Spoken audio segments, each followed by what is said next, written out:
world. That is not unique. However, in this case, there was no replacement government. I usually use the word collapsed state rather than a failed state, in large measure because it's the government that has collapsed rather than the state of affairs for the whole country.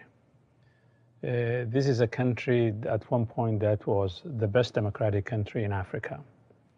Now it has become, in a sense, the worst because there has been no government in place for 25 years.